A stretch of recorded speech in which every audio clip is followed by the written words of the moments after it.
Un budget de relance qui rime avec vigilance. Le conseil départemental a procédé au vote de son troisième budget et annonce 10 millions d'euros d'économies dues aux indus de RSA.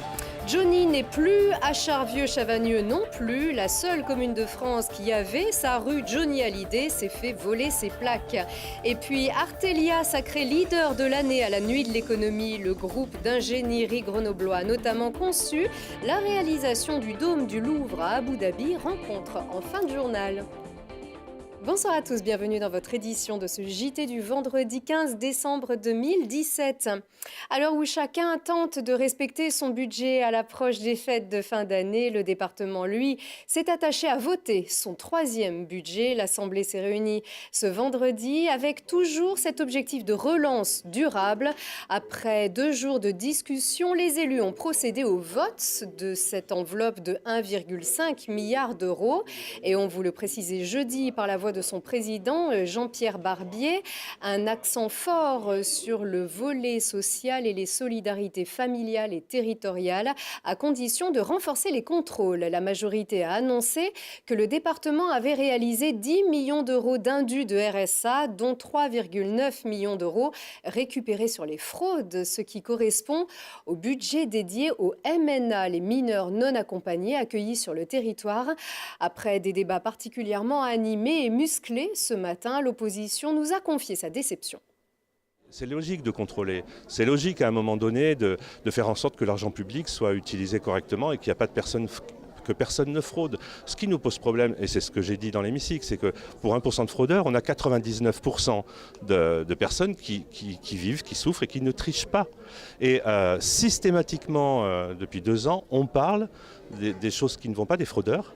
Et moi, je considère que c'est grave parce que ça vient alimenter un climat national très défavorable et qui met les gens en difficulté, en souffrance, en situation d'accusation. Le problème, c'est que cette majorité n'aborde la question et ne met le sujet, en fait, que sur ce qu'on a comme retour et comme bilan. C'est uniquement qualitatif et c'est uniquement sur les contrôles. En plus, pour le coup, ce rapport a été présenté en séance publique et on peut se demander si ce n'était pas non plus une manière d'instrumentaliser cette question-là. Par ailleurs, le conseil départemental a annoncé hier la création d'un poste de déontologue en interne pour protéger les agents du département, les écouter, les conseiller dans le but de prévenir les abus en cas de harcèlement, de conflit d'intérêts ou encore dans le cadre de non-respect de l'égalité femmes-hommes. Enfin, si le département a reporté l'inauguration du tunnel du Chambon en raison de conditions météo difficiles, le tunnel, lui, a bien rouvert ce vendredi à midi après 2 ans de travaux sur un ouvrage fissuré qui menaçait de s'effondrer. La circulation reste interdite aux véhicules de transport de marchandises de plus de 26 tonnes ainsi qu'au transport de matières dangereuses. Et puis, non loin de là, la station des Deux Alpes se prépare à une belle saison d'hiver, comme la plupart des stations de la région Auvergne-Rhône-Alpes, qui vient de communiquer sur l'indice de confiance des professionnels. 79% des professionnels en montagne se disent confiants, soit 20 points de plus que l'hiver précédent. Les premières chutes de neige ont entraîné une vague importante de réservations et le calendrier scolaire est plutôt favorable. Les réservations de touristes étrangers sont également plus importantes que l'an dernier. Satisfaction et confiance toujours pour le monde de l'entreprise en Isère. La Chambre de commerce et de l'industrie de Grenoble a organisé hier soir la nuit de l'économie qui expose sur le devant de la scène le potentiel du territoire et la réussite de nos entrepreneurs. Les trophées présence consacrent 8 entreprises devant près d'1 millier de personnes au summum de Grenoble. Parmi eux, le leader de l'année a été décerné à Artelia, leader en France de l'ingénierie indépendante, spécialiste des barrages et infrastructures portuaires. Une partie de son activité, le laboratoire hydraulique, est situé au Pont de Clé. Olivier Escalon vous amène à la rencontre de cet acteur héritier de l'histoire hydroélectrique du bassin grenoblois. Alors que le monde salue l'arrivée du Louvre d'Abu Dhabi, le dernier chef-d'œuvre architectural de Jean Nouvel, peu de gens savent que l'ouvrage qui protège le bâtiment contre les tempêtes et le changement climatique a été conçu à Grenoble. La société Artelia, spécialiste internationale de l'ingénierie, détient ses activités eau, environnement et énergie dans la capitale des Alpes. Le groupe Artelia est né il y a 7 ans, de 2 piliers. Un pilier qui était côté bas, société d'ingénierie leader français du bâtiment, qui a pris naissance autour de la construction du quartier de la Défense à Paris dans les années 60, et Sogea qui est né de l'histoire de l'hydroélectricité des Alpes. Et aujourd'hui, les racines grenobloises du groupe, ce sont les métiers autour de la conception d'ouvrages spécifiques dans les métiers de l'eau, que ce soit des ouvrages hydroélectriques, des barrages de retenue d'eau, des stations de traitement des eaux ou bien sûr effectivement des ouvrages maritimes. Les clients de l'entreprise sont des gouvernements, des bailleurs de fonds, des constructeurs ou des exploitants. Nous sommes dans le laboratoire d'hydraulique du Pont de Clé. Ici, on conçoit les ouvrages en modélisation physique, c'est-à-dire sous forme de maquette, pour observer leur comportement face aux forces que constituent marées, écoulements et autres vagues. Ce qu'on ne peut pas obtenir avec les équations, on l'obtient en reconstituant l'écoulement, comme en nature, simplement à une plus petite échelle. Et de cette façon, on arrive à voir des phénomènes dont on n'a pas une idée précise avec le modèle numérique. Exemple célèbre du travail réalisé, l'ouvrage de désensablement de la baie du Mont-Saint-Michel dans les années 90.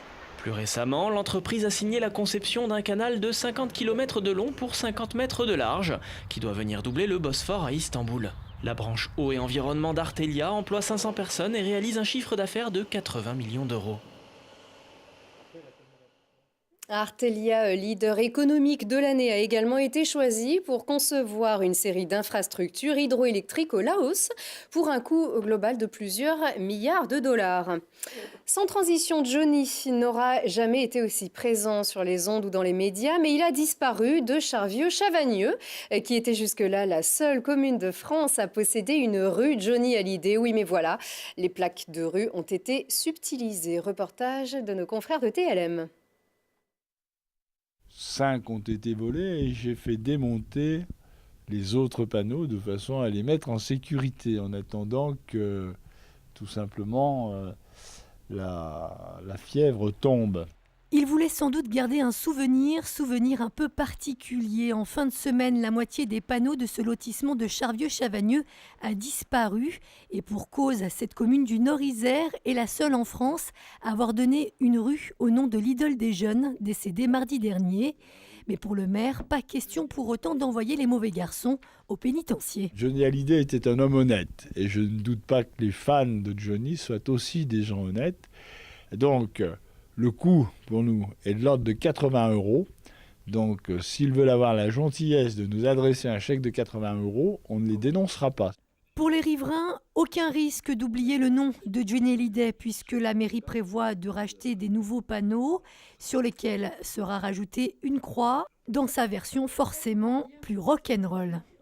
On a coutume, quand quelqu'un n'est plus de ce monde, de mettre une croix pour symboliser ce décès.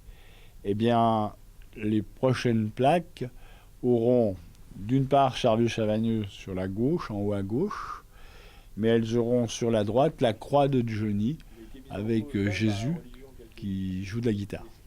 Et s'il vous prend l'envie d'avoir un panneau Johnny Hallyday, il vous suffira de contacter la mairie de Charvieux-Chavagneux.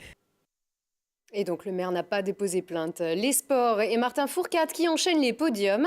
Cet après-midi, le biathlète a terminé 2e du sprint du Grand Bornand. Il a été battu comme la semaine dernière par le Norvégien Johannes Bø qui remporte celui-ci sa 4e victoire de l'année. Mais Martin Fourcade remporte aussi un 6e podium en autant d'épreuves de Coupe du Monde en ce début de saison. Et c'est déjà ça, écoutez-le. Moi, je suis très content de ma course, j'ai donné mon maximum, je tire à 10. Johannes est simplement un peu meilleur en ce moment, voilà, ça fait mal à dire mais c'est le cas depuis 3-4 courses. Donc voilà, il va falloir profiter de ce break de Noël pour essayer de revenir un peu sur lui parce qu'en ce moment il est impressionnant sur les skis. Qu'est-ce qui manque à Martin pour être devant? Il me manque un peu de jus, un peu de puissance, voilà, je sens que j'ai pas on va dire la giclette comme on dit en vélo pour arriver à sauter dans les endroits où ça devient un peu plus dur. Voilà, je sens que je dois être raisonnable sur les skis et je crois que Johannes Bø lui sur la piste il n'est pas bien raisonnable en ce moment. Donc Alors, on lui souhaite donc un peu de giclette avant les JO de Pyeongchang en février prochain. Et puis du sport encore. Les sapeurs-pompiers de l'Isère vous proposent de les rejoindre ce samedi de 9h à 14h au centre de secours de Grenoble pour grimper à la corde comme ici l'an dernier et lutter contre la maladie de Charcot. Un défi destiné à soutenir la recherche sur la sclérose latérale amyotrophique. 2000 cordes seront à grimper. Et puis si vous comptiez applaudir le GSM HGUC contre Montpellier en Coupe de France ce samedi à la Halle Pablo Neruda, ce sera à guichet fermé. Enfin, à 21h15 ce soir sur Télé Grenoble, le député La République En Marche, Jean-Charles Collaroy, est l'invité de Christophe Reville dans le Récap Info. Interrogé notamment sur les ZAD, il répond qu'il faut éviter, je cite, que des foyers de rébellion s'installent et deviennent des zones de non-droit. Une émission à revoir ce samedi à 12h et 18h30. Passez un très bon week-end.